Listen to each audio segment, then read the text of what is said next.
Bonsoir à tous et merci de nous rejoindre pour le 18h30. Ce soir, je vous emmène dans l'Yonne, dans la ville de Tonnerre. C'est une ville de 4300 habitants que l'on connaît surtout pour sa mystérieuse fosse d'Yonne. Mais Tonnerre, c'est aussi depuis un peu plus de 2 ans maintenant une ville de jeux vidéo. Une école spécialisée dans ce domaine a d'ailleurs ouvert ses portes à la rentrée 2020. Mais avant de s'y rendre, je vous propose de découvrir ce reportage de France 2. C'était en 2021. Eux sont des pionniers. Les premiers étudiants de Tonnerre. Ces 45 jeunes viennent de toute la France et ils n'ont pas choisi cette ville au hasard.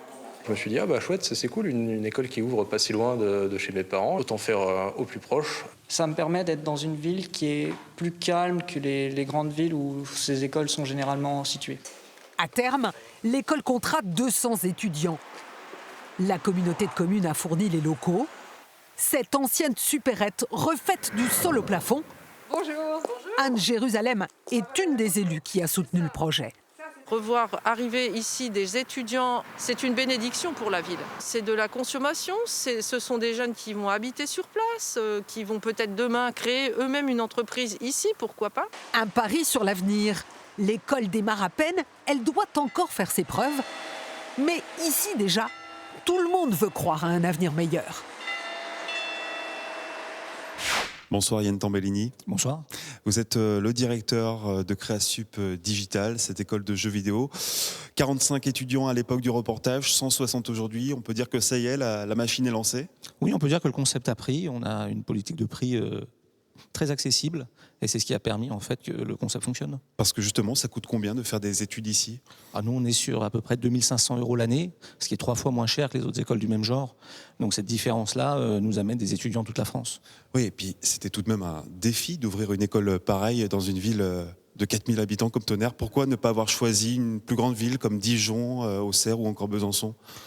Au contraire, c'est parce qu'on est à Tonnerre qu'on peut pratiquer ces prix-là, en fait. Le mètre carré tonnerrois et pas le mètre carré auxerrois ou parisien. Et c'est ce qui fait toute la différence. Et qu'est-ce que les étudiants apprennent ici, justement? Alors ici, on est sur une école plutôt de la créativité, aussi bien du visuel avec de l'infographie 3D que de l'interaction avec des mécaniques de jeu, du game design, de l'interaction en réalité virtuelle. Voilà, c'est un métier relativement créatif. Et ce sont des étudiants qui sont originaires de la région ou pas du tout? Oui, comme je disais, ils viennent des 4 coins de la France, vraiment. On a de Marseille, de Bayonne, Brest, Boulogne-sur-Mer. En fait, ils viennent de partout. Et le ratio homme-femme, plus d'hommes que de femmes? On est sur un ratio relativement classique dans ces métiers, c'est à peu près 20% de jeunes femmes pour 80% de jeunes hommes. Alors merci beaucoup Yann Tambellini, on vous retrouvera à la fin de cette émission, mais en attendant, on va justement aller rencontrer les étudiants.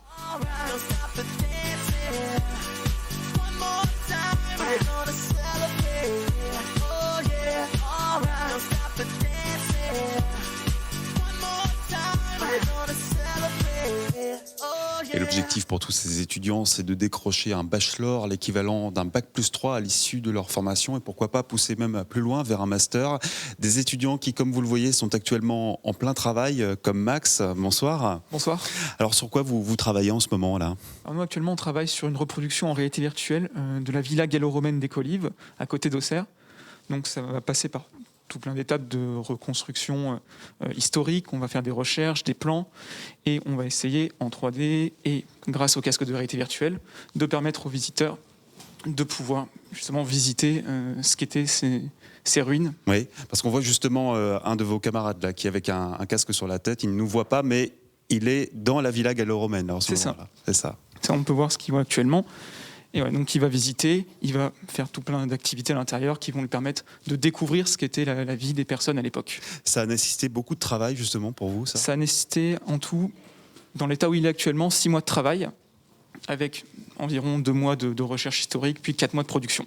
C'est un domaine, la réalité virtuelle, qui vous intéressait, vous, à l'origine? C'est un domaine vraiment qui me passionne depuis que je suis petit. C'est quelque chose, quand j'ai découvert que ça existait, j'ai su que c'était ce que je voulais faire et je me suis lancé dès que possible. Donc là, actuellement, Max, vous êtes en 3e année à Créasup Digital. C'est quoi ce que vous envisagez par la suite? Alors déjà, terminer les études, faire mon master et enfin pouvoir éventuellement, pourquoi pas créer une boîte ici même sur Tonnerre. Bon, écoutez, on vous souhaite en tout cas beaucoup de courage. Je vous laisse travailler tranquillement. On va rejoindre votre professeur Emmanuel Zaza. Bonsoir. Bonsoir. La réalité virtuelle, on peut dire que c'est un domaine qui va compter dans les prochaines années. Oui, tout à fait. C'est quelque chose qui est en train de prendre une part de plus en plus importante dans le monde de l'industrie, en particulier dans le monde du jeu vidéo, et qui a donc beaucoup d'applications, aussi bien donc dans le jeu que, par exemple, dans le monde de la culture et dans le monde de la formation. Parce qu'on en parlait avec Max à l'instant, qu'est-ce qu'ils peuvent espérer comme débouché à l'issue de cette formation, ces étudiants ? Alors, le monde numérique est assez vaste. Alors, évidemment, le jeu vidéo est une part très importante, puisque ça, c'est aujourd'hui incontournable. Par contre, aujourd'hui, beaucoup d'industries passent au numérique. On a vraiment un grand changement à ce niveau-là et sont très demandeurs, en fait, de spécialistes de ces domaines-là. Donc, en particulier, la réalité virtuelle, aujourd'hui, est utilisée énormément dans tout ce qui est formation et transmission en fait du savoir-faire. Et puis on l'a vu dans votre formation, il y a toujours beaucoup d'hommes, mais il y a aussi des femmes, on l'a dit, elles sont à peu près une trentaine, comme Théa, bonsoir. Comment vous en êtes arrivé à postuler pour cette formation ? Alors, complètement par hasard. On m'a proposé un entretien, on l'a passé, c'était juste pour des informations et au final j'ai été acceptée. Le jeu vidéo, c'est un domaine qui se féminise, vous avez l'impression, ou ça stagne un peu ? Oui, de plus en plus, c'est visible, notamment sur les réseaux sociaux. Et même ici, au niveau de la promo, on a eu une nette évolution sur ces 3 dernières années. Et donc vous êtes aussi de la région, puisque vous êtes de chez U, pas très loin de Saint-Florentin, dans l'Yonne. À une demi-heure d'ici. Vous envisagez de partir loin pour travailler ou bien de rester dans la région ? J'envisage le Canada. Le Canada ? Ouais. Et après, on verra.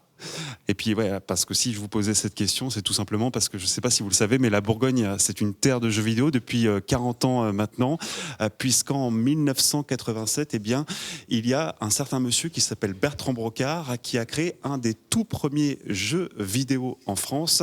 Regardez, c'était en 1987. 28 mai, Mathias Ross se pose tranquillement sur la place rouge avec son petit Cessna. Tout le monde en parle, mais certains voient déjà plus loin. Pourquoi ne pas faire de cette histoire incroyable un logiciel pour micro-ordinateur ? La société E-Tech Production de Châlons réagit en 10 jours. Le principe du jeu est simple, décoller d'Helsinki, atterrir à Moscou, en évitant les radars et les avions de chasse. C'est parti.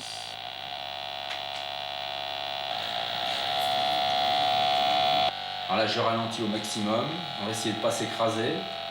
Donc je freine au maximum et maintenant il faut que je descende tout doucement. Alors ça, c'est une question de maîtrise d'habitude. Voilà, le mausolée. Et ben voilà, je me suis écrasé. Vous pensez exporter le produit ? On a des contacts avec l'Allemagne, le Danemark. On a envoyé des échantillons aux États-Unis. L'URSS quand même pas. Peut-être pas l'URSS. C'est un petit peu politique quand même, vous distribuez des tracts, vous pouvez renvoyer des généraux. Non, bon, c'est des clins d'œil, je pense. Hein. Les tracts, c'est un petit peu... Quand on fait un jeu comme ça, il faut aussi mettre un petit peu de sel. Si c'est que voler jusqu'à Moscou sans aucun risque, sans rien faire d'autre, c'est un petit peu monotone. Donc il fallait un petit peu améliorer, allonger la sauce, si on peut dire. Mais avant de renvoyer des généraux, il faut réussir à atterrir, si ça y est. Mais attention, on peut y arriver une fois et ne jamais pouvoir recommencer. Et on a quitté Tonnerre quelques instants pour se rendre ici à Chalon-sur-Saône en compagnie de Bertrand Brocard et de ce fameux jeu Cessna over Moscou. Ça doit vous faire bizarre de revoir ces images, oui, j'imagine. j'ai vu les images, ça fait bizarre parce que ça fait 35 ans et ben voilà, les choses ont beaucoup changé depuis 35 ans. On peut dire que vous étiez un pionnier dans le domaine du jeu vidéo. Ah oui, j'étais un pionnier parce que j'ai créé une des premières sociétés françaises en 83 à Chalon-sur-Saône, donc on était dans les premiers, tout à fait. Voilà. Une société qui a ensuite été rachetée par On a vendu à Infogrames la marque, j'ai continué toute ma carrière en fait à la fois dans ce métier, puis sur Internet. Et puis il y a 6 ans, vous avez créé ce Conservatoire national du jeu vidéo ici à Chalon-sur-Saône. Qu'est-ce qu'on y retrouve ? À quoi c'est destiné ? Eh ben, c'est destiné à garder la mémoire de tous les travaux de création des jeux vidéo, parce qu'en fait un jeu vidéo ça ne naît pas tout seul, donc on garde nous depuis l'idée originale jusqu'à la boîte finale. Alors là par exemple je vous ai amené des archives qui sont un peu typiques de ce qu'on a dans nos étagères en fait, hein. C'est par exemple j'ai pris le défi de César, mais il y en avait plein d'autres, c'est un jeu sur Astérix, donc on avait... Le travail, ça consiste à définir complètement le jeu à l'avance. On est sur des grosses productions. C'est la technique du cinéma. On prépare tout et quand tout est prêt, on passe à la programmation. Donc ça veut dire de signer des contrats.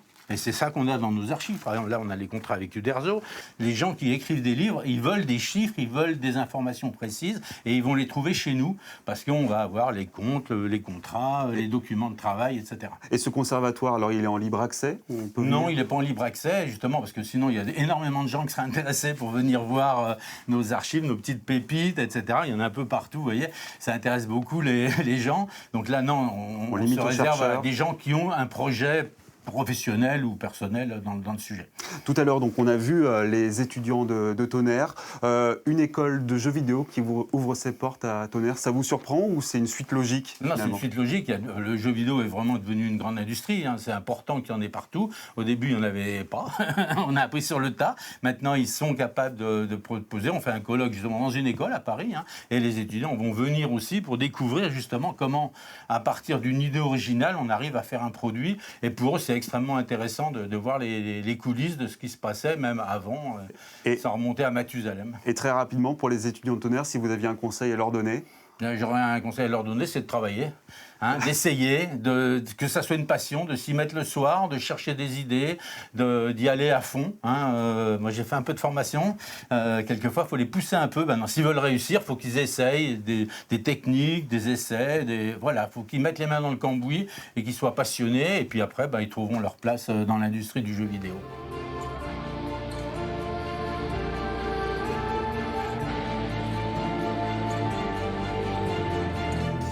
Et de retour maintenant à Tonnerre, à l'école Créasu pour la fin de cette émission. Yann Tambellini, vous le connaissiez, ce Bertrand Brocard? On n'a pas encore cette chance, mais ça sera peut-être l'occasion de le faire venir et participer au cours d'histoire du numérique qu'on fait découvrir aux étudiants.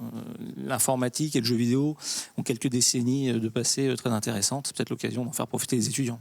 Alors cette année va être importante pour vous puisque la promotion qui avait fait son entrée à l'école en 2020 va sortir au mois de juin. Ça va être vraiment une année déterminante? C'est surtout une belle étape de franchise, c'est-à-dire qu'on est arrivé, on a été capable de démontrer qu'on pouvait former sur 3 années et obtenir des résultats. Pour nous, c'est aussi l'occasion de faire la passerelle vers le master. Et ce master va permettre aux étudiants, pendant 2 ans, de travailler sur des projets plus personnels et suffisamment personnels pour se lancer dans leur carrière professionnelle et les emmener, pourquoi pas, vers l'incubateur qu'on va lancer. Et donc 160 étudiants pour l'instant, ça a vocation à accueillir plus de monde encore dans les prochaines années?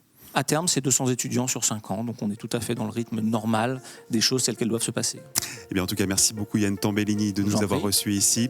C'est la fin de ce 18h30, merci de l'avoir suivi. Dans un instant, votre journal. Excellente soirée sur France 3.